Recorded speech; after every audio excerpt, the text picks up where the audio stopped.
انا احمد، وده فيديو من فيديوهات معلومه طبيه على السريع. النهارده هنعرف التايب والكوزز اوف ألسر. عندي كذا نوع من الألسر واسبابهم مختلفين جدا. اول نوع عندي هنا البيبتيك ألسر، واشهر نوع هو البيبتيك ألسر، قرحه المعده او الاثنى عشر. وده بيكون ايه شكلها في الاستومك والسمول انتستين. حلو الكلام. سببها ايه بقى؟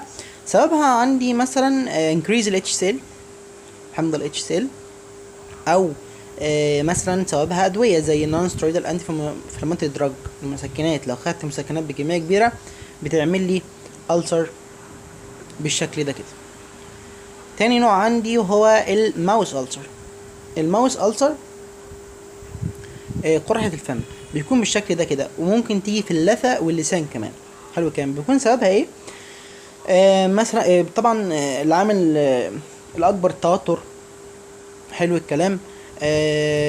مثلا بعض الأطعمة، زي مثلا كلت حاجة حراقة جدا فعملت لي ألسر، ماوس ألسر. كلت حاجة حامضة جدا فعملت لي ماوس ألسر. نقص الفيتامينات ممكن يعمل لي الماوس ألسر، ويكون بالشكل ده كده.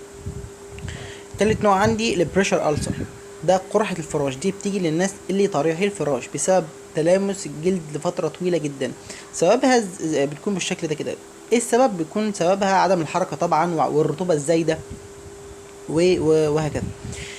رابع نوع عندي الفينوس ألسر. الفينوس ألسر قرحة وريدية، غالبا بتيجي في الرجل، بتكون بالمنظر ده كده.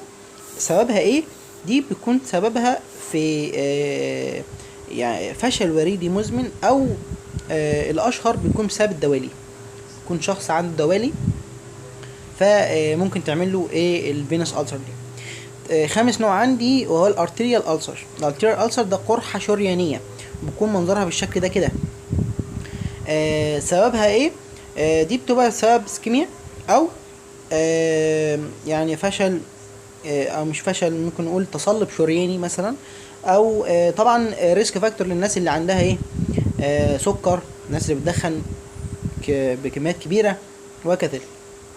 عندي الدايابيتيك ألسر، قرحة القدم السكرية. حلو، يكون بشكلها بالمنظر ده كده.